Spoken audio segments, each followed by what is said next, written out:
Good morning, good afternoon, and good evening once again to the first Q&A video. Every Wednesday I'll be uploading a Q&A video of all the questions that I have, well, most of the questions that I have received. I was going to do it last week as well, but I thought I'll just wait till I get more questions.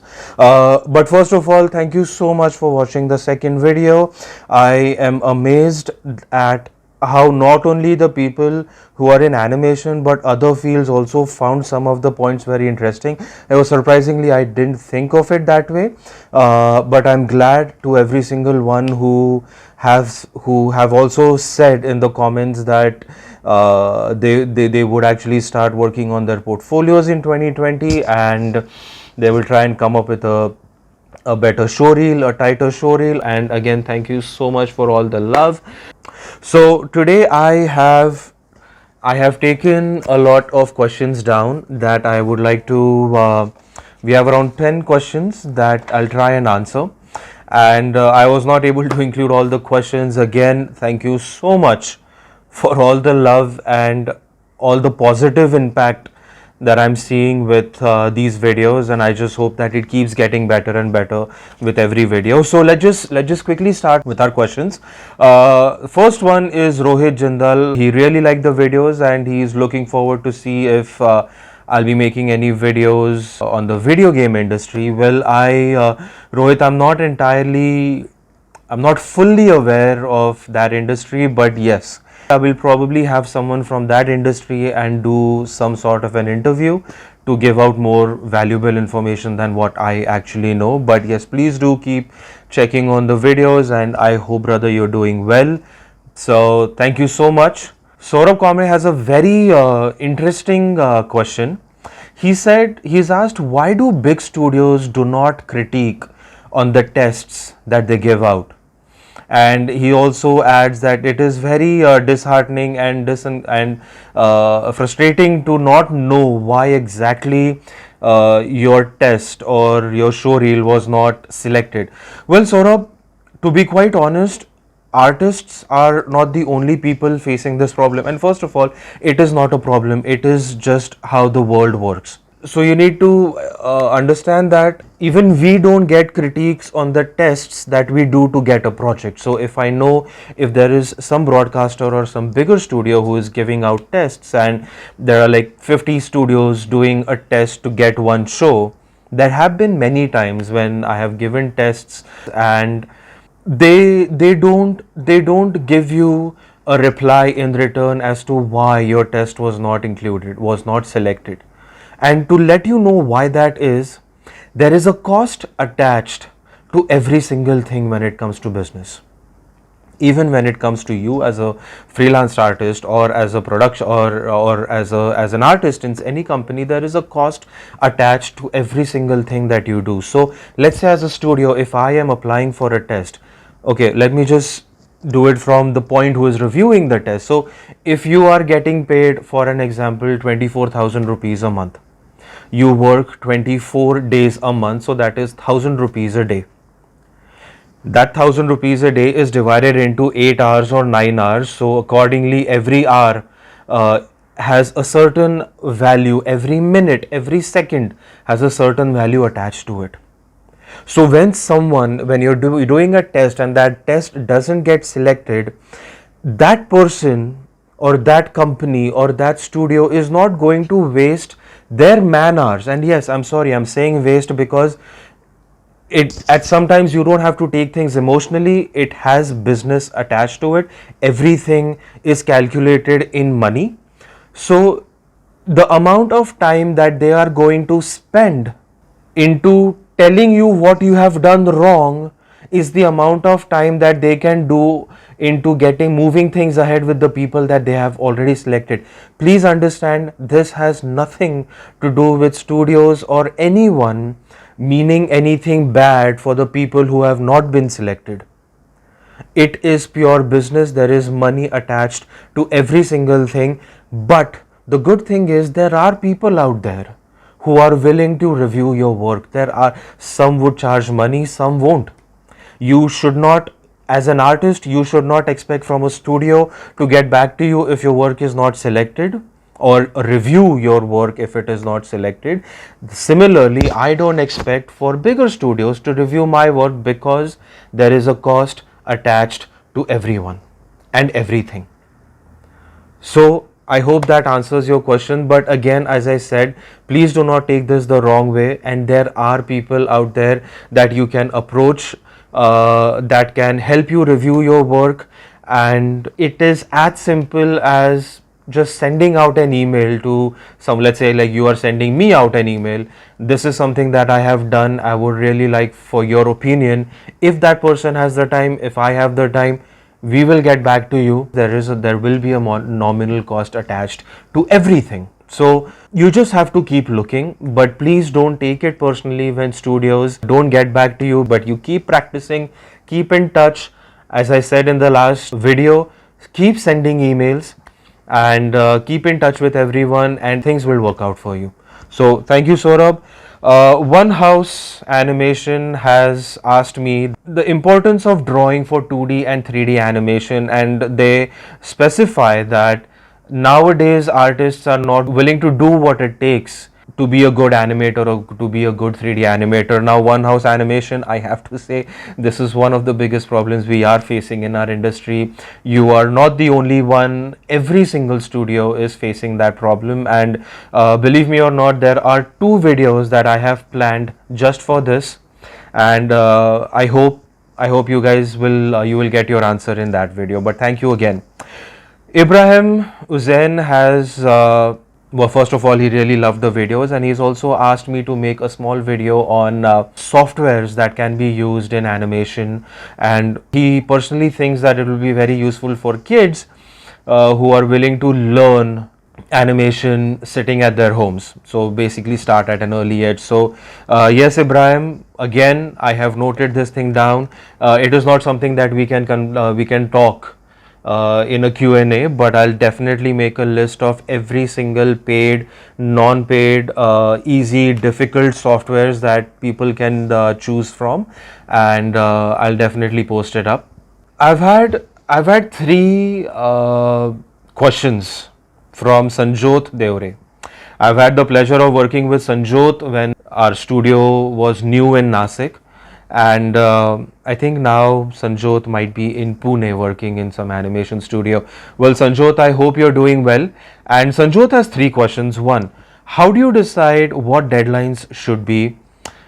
How to pitch a professional quotation for any kind of work? And how do you get freelance work?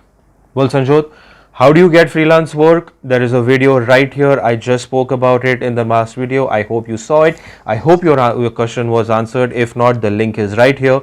Please do check it out again. How do you pitch a professional quotation? And the second one was, how do you decide what deadlines should be? So, deadlines are very subjective. Sometimes you don't get to decide a deadline. It is the client that gives you a deadline for a particular project, and you have to manage your work accordingly. But the more you work as a freelancer, you have to gauge yourself how much work you can do in an hour. Most of the animators working from home can work around 3.5 to 4 minutes of animation in a month. If you are very good, it can go up to 5 minutes of animation, but in a studio space, around 3 minutes of animation. So again, you need to decide how much work you can do in a day, and it is easy to calculate. The next time you get a project, you're working on some show in some studio, just figure out how many seconds of animation you can do in a day, and that is how you can calculate how much you can work in an hour. Secondly, if it is not just animation, if it is like an entire project, then you have to turn to an Excel sheet. Again, the similar way you sorted things out for animation, you have to do that for every single thing. And on top of that, have 2 days of buffer time. No matter what timeline you come up with, always have 2 days of buffer time, because you never know. I mean, you might not have electricity at home, you might face into some computer problems, you might fall sick.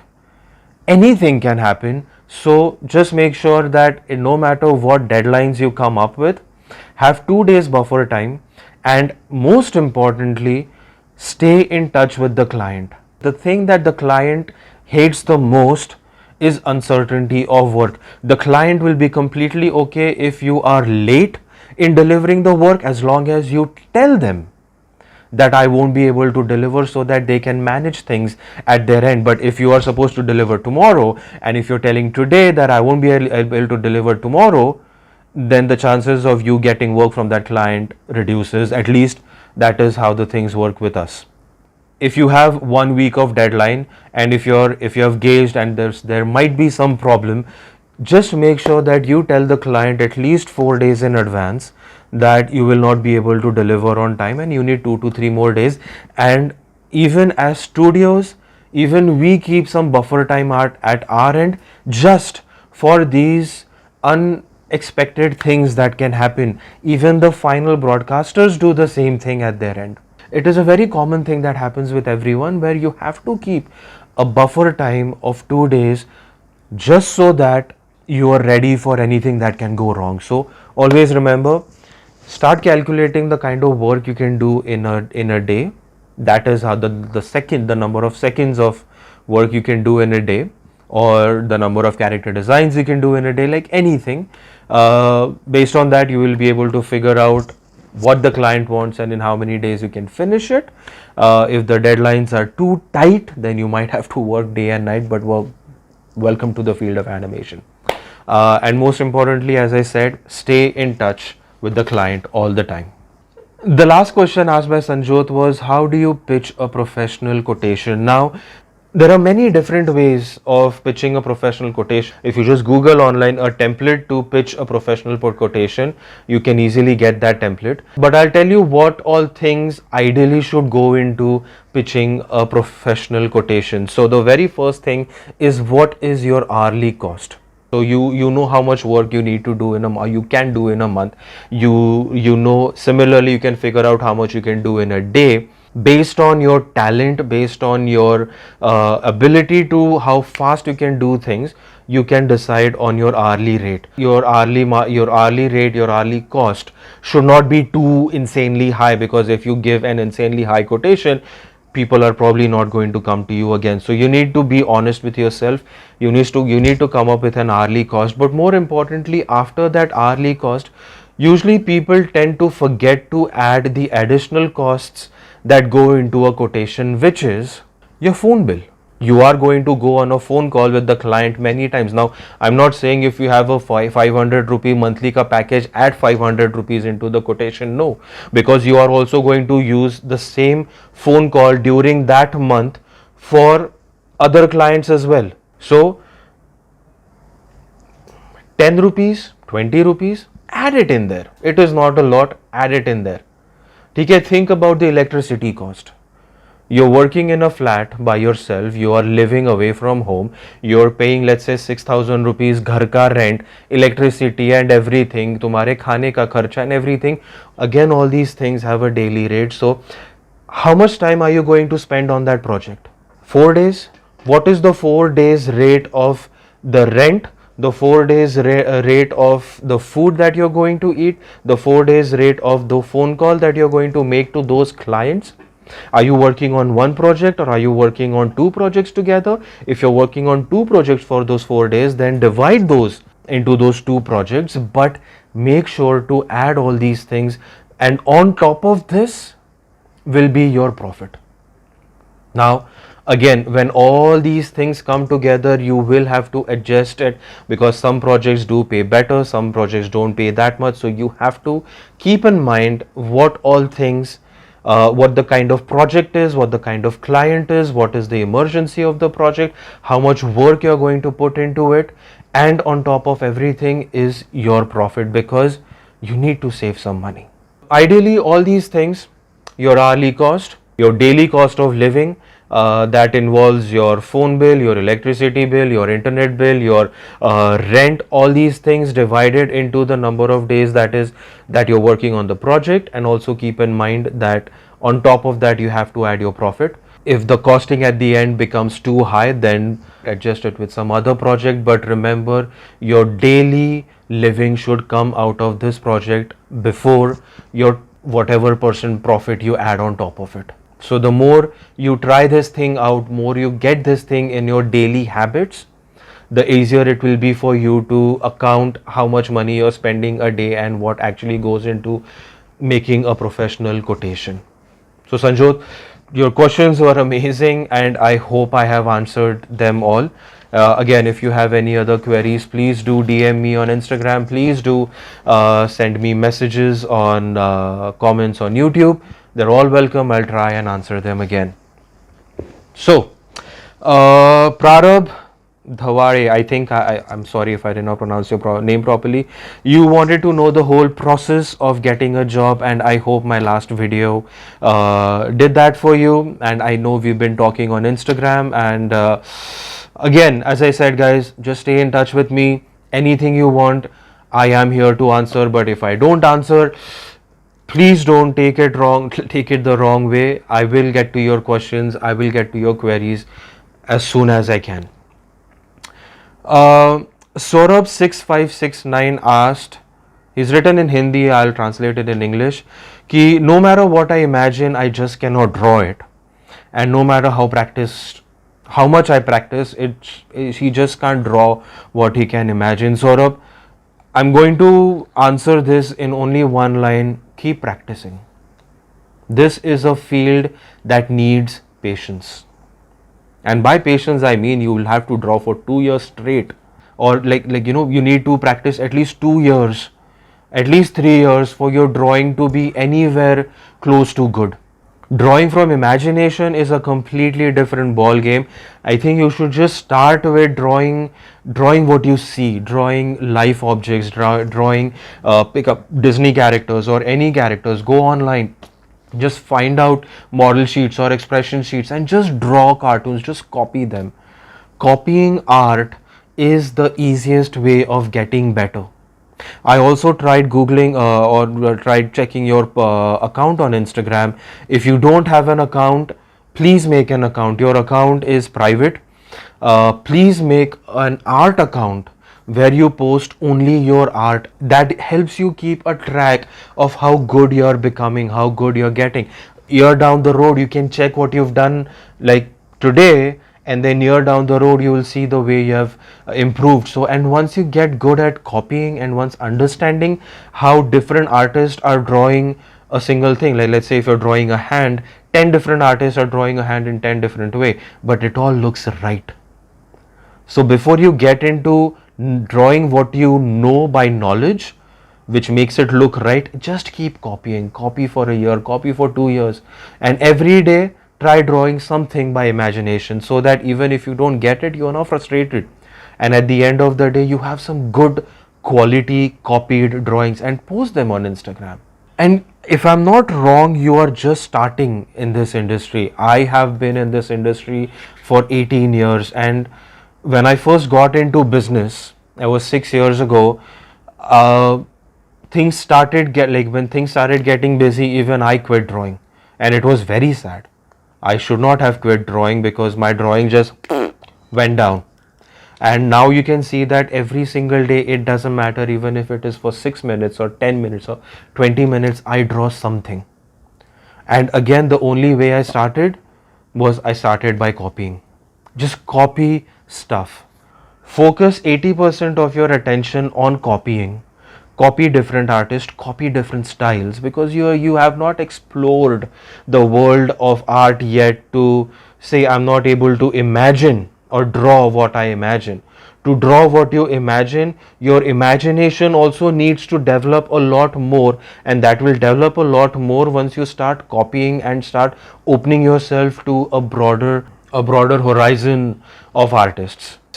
Again, as I said, follow a lot of artists on Instagram. You can check my account and follow every single artist that I follow. They are amazing. I sometimes cry in a corner looking at their drawings, but again, do not give up. It is a long process. They are 1, 2, 3 years, 4 years, 5 years. They are nothing in our industry. You just have to keep drawing and make a professional art account. You will be surprised as how amazing people are when they keep commenting and they keep supporting you.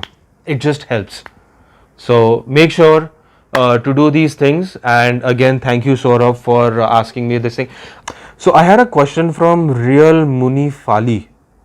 I don't know. He just asked me how many pairs of shoes I have. How many? I have like 3 maybe? No, such a liar. I have 3 pairs of shoes. I will tell you. You have Crocs, you have your two Skechers. So I have my Skechers, I have my Crocs, I have a formal, I have one chappal that I never wear, and I have. You've got at least 10 pairs of shoes. At least. Okay, okay, I think I have 6, and my wife is saying I have 10. You have 10. I don't know. So yes, so there you go. That's an answer. That question, that mystery is answered as well. Guys, I'm actually really loving these videos and talking to you, and I am actually blown away by the response I've gotten. I'm amazed by there are so many people out there who are eagerly waiting for something as simple as someone to come online and just spread this knowledge. And I'm very glad I'm able to share my experience with all of you. And again, thank you so much for all the love. Keep commenting, keep liking, keep subscribing. I am on YouTube. My YouTube channel is here. And thank you again. I hope I have answered all your questions. I will now get to editing this video, and I will see you again this Sunday 10 a.m. with a new video. And this time is going to be not only for artists but also for all the parents around the world. So thank you so much. Stay home, stay safe, take care. Bye bye.